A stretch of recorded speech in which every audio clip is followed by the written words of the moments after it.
Okay, we are working on 3.3 differentiation part 2 with the product and the quotient rules. So after we had a little activity in class, let's talk about the product rule as it stands dy dx. Suppose that so far we have a very limited list of functions that can be differentiated using rules. Okay, you have your power rule pretty much. Suppose you have a function that is the product of two functions, namely y is equal to g or f of x times g of x here. So in the product rule, we have dy dx is equal to f of x times g prime of x plus g of x times f prime of x. So the quick way to remember that is that if you look at your function where f of x is the first function and g of x here is the second function, then you could say that first der second plus second der first would give you a way to mnemonically remember the derivative. Okay.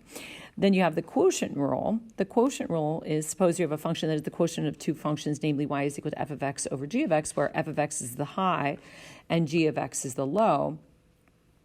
Then you have the dy dx here is equal to g of x, f prime of x minus f of x times g prime of x all over g of x squared. So in this one, you could have the mnemonic where we say low d high, low d high less high d low, d meaning the derivative, over low squared, and away we go. So in that way, that gives us a mnemonic to be able to work with the quotient rule. Now, you don't want g of x to equal 0 because it's in the denominator, and then of course the function would be undefined in the original function, y is equal to f of x over g of x, and the derivative would also be undefined. So here we go. So the first thing that we pointed out here, and we going over this problem, we had the derivative that we wanted to take, and we end up finding the derivative after having simplified our function. So where here we have the function itself, we take and rewrite using exponents because we have different indexes in the roots, 3, 4, and 2. And so then we obtain a common denominator, or the index of 12 for the 12th root, and then we simplify the numerator, adding the exponents, and then we subtract the exponents to end up with our final form here of x to the 7/12. So then we're able to take the derivative here. Taking the derivative, then we get 7/12 x to the negative 5/12 to get to our final answer, which is 7/12 x to the 5/12. And I don't bother rewriting that in a root. You can if you like. Okay. So that before we start to do any kind of product rule or quotient rule, we want to make sure that we can simplify the expression first, and then makes our overall job of finding the derivative so much easier. So then the next one I have, find the derivative first by multiplying out and then using the power rule. And you can see as I multiply the x squared times x squared plus 1, I get x to the 4th plus x squared. Take the derivative, and you end up with this derivative, okay? Which is great. We have our answer, and that's a pretty quick way to do it. Showing that it's equivalent, we go ahead and we do the product rule with the same problem, where we have y prime then is equal to first der second plus second der first. And then we get our answer 2x cubed down here plus 2x cubed plus 2x, which is equal to the same thing right here. Okay, so then we have an example that shows that we can use the product rule and it produces the same result as our original problem in A. But we can't always multiply and simplify our two products, and that's what we're getting at with the eventual use of the product rule. So let's try this next one. So in the next one, we find the equation of the tangent line at 3f of 3 and 4f of x is equal to 3x squared minus 13x minus 10 over 9 times the quantity x plus, or 9 times 9x plus 6. So the first thing I'm going to do is I'm going to look, oh, can I simplify this? So I look at the denominator, and that's pretty easy to factor. So in the denominator that is 9x plus 6, I can factor out a common factor of 3, giving me 3 times 3x plus 2. Then I look at the numerator, and I think it would be fancy if we could factor the numerator, since it's a quadratic, and I look at the first and I look at the last, and I think, well, a 3x times x, and then a 10 would be a 2 times, it would be amazing if that was 3x plus 2, right? So I try to force the issue to see if that is a factor of the quadratic. And in this case, it turns out that it is. When you multiply things out, you would get the original polynomial in the numerator. Okay, so we're going to cancel the common factor. We cancel the common factor of 3x plus 2. So we end up with f of x is equal to 1/3 times x minus 5. Okay, so actually this is a line. Now, you can get the derivative in the equation for the tangent, but the tangent in this case actually passes through all points in the line. So after I simplify, I'm kind of shaking my head going, what? So we could say f prime of x is then equal to, if that's our f of x, is 1/3, right? So now watch what happens if we have our 0.3 f of 3. Now f of 3, in this case, I'm going to do this up here, save more room, is negative 2/3, right? Keep the 3 in the denominator, plug in 3, and 3 minus 5 is negative 2. So it's negative. So we would have y minus a negative 2, which would be y plus 2/3, equals 1/3 times the quantity x minus 3. And if you distribute, notice what you get. Y is equal to 1/3. Okay, and we're going to say 1/3 x minus 1, and then we have minus 2/3. Okay, so that turns out to be y is equal to 1/3 x, and that would be minus 5/3, which is the equation you get here. So this turns out, so the equation for the tangent line is the line itself, which is going to be discussed tomorrow. I have a little question for you. Is that a tangent line? And maybe you can come back with an answer for that. The next problem we're going to use the quotient rule on. And so we start off and we say, all right, f of x is equal to a quotient, which does not appear to simplify. X squared plus 9 over 7x minus 3. So we have low, d high, less high, d low. So the derivatives, low, d high, less high, d low. The derivatives are in yellow. Over low squared, and away we go. So there we go. We have our numerator, which if I have squared, it looks like I'm going to have an x squared term here, and then I have one over here, then I'm going to try to simplify them. But I'm not going to multiply the denominator to get 49x squared minus 42x plus 9. I'm just not going to do it. There's no point in it. So I simplify it. There are no, if you notice I have this marked off here, there are no common factors between the numerator and the denominator here. I try to factor it and say, hey, I wonder if I have a factor of 7x minus 3 in 7x squared minus 6x minus 63.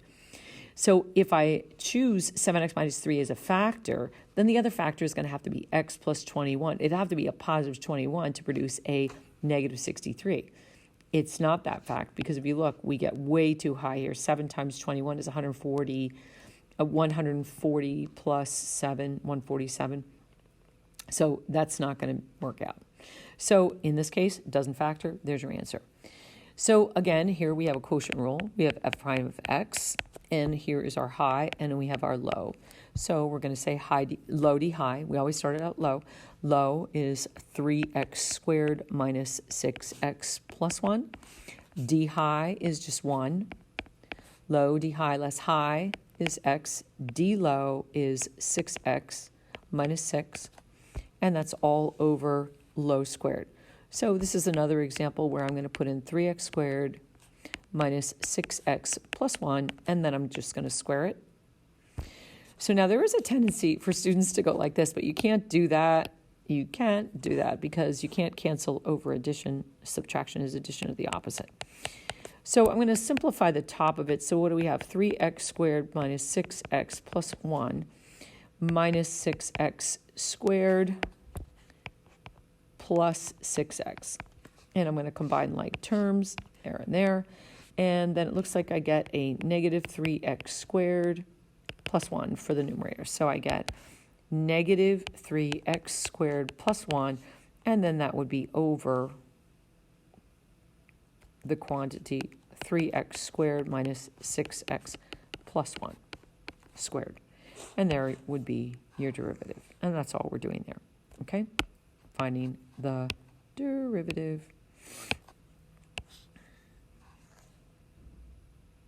Okay. So there's the answer for that one using the quotient rule.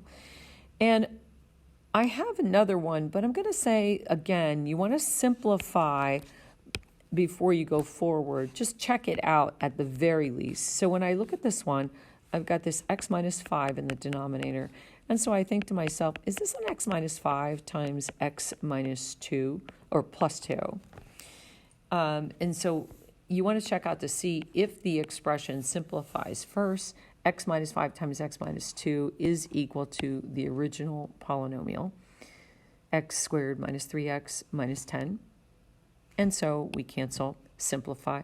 So when we get f of x, remember that before we take the derivative, f of x is equal to then just x squared plus 2x by multiplying the two factors that are remaining, x and, x and x plus 2. So we get f prime of x. Of course, x cannot be 5, but f prime of x is 2x plus 2. Okay, and there's the answer for that one. Okay, and now we're going to skip this problem.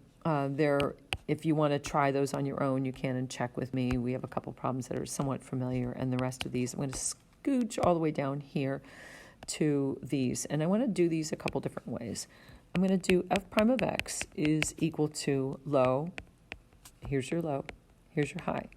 So using the quotient rule with this problem, finding the derivative of f of x, we have x squared plus 4. The derivative of the high is just 1. The derivative of x plus 1. Low d high less high, x plus 1. Always careful to use parentheses too. Times the derivative, low d high less high d low, 2x here. And that would all be over x plus 4, the quantity, x squared plus 4, the quantity squared. Simplifying the numerator, so in the numerator we're going to have x squared plus 4 minus, that's going to be a 2x squared plus 2x. And so then we're going to add the opposite here. So then in the numerator, we're going to get f prime of x is equal to, so that's going to be negative x squared. And then it's going to be minus 2x plus 4. Okay, so negative x squared minus 2x plus 4. So this is the first derivative over x squared plus 4 squared, and we can rewrite that as f prime of x is equal to negative x squared, so the negative out front, plus 2x, and then minus 4, and then that would be over x squared plus 4, the quantity squared. Tons of things that look like you can factor out and cancel, but you can't. X squared plus 2x minus 4, does it factor? No, not really, right? 4 and 1, if it was a 3x, it'd be nice, but that's it. So the last one, the reason why I wanted to show you, we're going to use product rule with this, and I'll show you how we're going to do this. So g of x in this case, g of t is equal to 2t plus 5. And that would be over t to the 1/2 power, right? Let me move this up a little bit. And I'm going to convert this to 2t plus 5 times t to the negative 1/2 power. Okay, so I now have a product. Here's my first factor. Here's my second factor. So I'm going to say g prime. So I could have used quotient rule with this, but I'm just going to do another product rule problem with you. G prime of t, a product rule by converting the expression. And many times when the denominator is pretty simple, it's easy to do this, bring it up and just make it a negative exponent. So we have g prime of t is equal to first 2t plus 5. Because I have my first and my second factor, I'm going to use the product rule with this. 2t plus 5 times the derivative of the second. So the derivative of the second, we'd bring the negative 1/2 around front. Negative 1/2 t to the negative 3/2. So negative 1/2 minus 1 is negative 3/2. So we have that plus first der second plus second. So plus t to the negative 1/2 times the derivative of the first, which is 2. So we end up with g prime of t is equal to, now we have negative exponents, so those negative exponents, we're going to bring those powers down to the bottom. But we have to be careful with this because we have the 2t plus 5, and that's times a negative 1/2. And then that's going to be over, I can take this, remember that it's only this, t to the negative 3/2 that goes to the denominator as t to the 3/2. Then we have plus, so a little bit of work to do here, 2 over t to the 1/2. Now I think to myself, I want to get a common denominator right off the bat, and the common denominator would be t to the 3/2. So if I'm going to make a t to the 3/2, I'm going to multiply the top by t and the bottom by t. Okay? Because think of what that means. T to the 2/2, t to the 2/2, it'd be t to the first power. All right? So I get the same denominator, t to the 3/2 power there. Okay? Let me make this a little bit smaller here.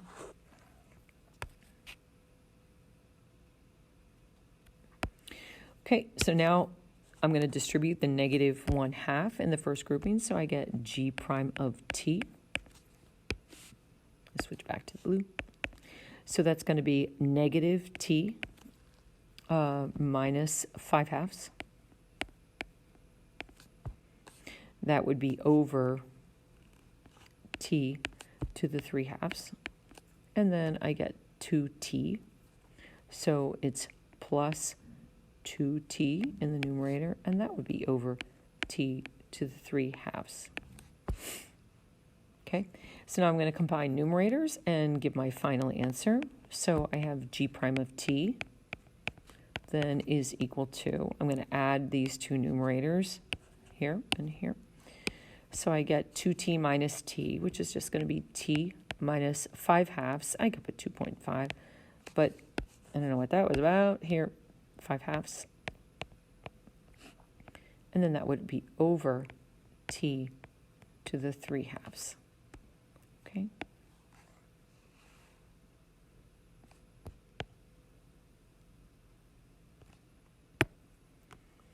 Okay, now I don't really like how that looks, so I might multiply that by 2. So I might multiply the top by 2 and the bottom by 2, just say that. So if I do, then the top becomes g prime of t. This is what I prefer. G prime of t then is equal to 2t minus 5, and then that's all over 2t to the 3/2 power. This is a little bit prettier in my estimation. Okay, so that finishes our section on product and quotient rules. And so after, let me see if oh, yeah, it does, it flows in. Okay, so product and quotient rules are done. And then tomorrow when you come in, I have a little activity for you with tangent lines, and I think we got everything here, right? Tangent lines and drawing the graph of the derivative. So product rule, as you go down here, quotient rule, simplifying first. Okay, quotient rule, simplifying first, getting the derivative. And then where we have these two examples, the one thing I highlighted was, remember that if you're going to take the derivative, you can sometimes have a choice of using between the product rule and the quotient rule. So in the last one, I chose to do the product rule by bringing it up as t to the negative 1/2. So that's it for today. This is Alan Nader, and I will see you when I see you. Take care, and I'll see you tomorrow morning or tomorrow afternoon. Bye-bye.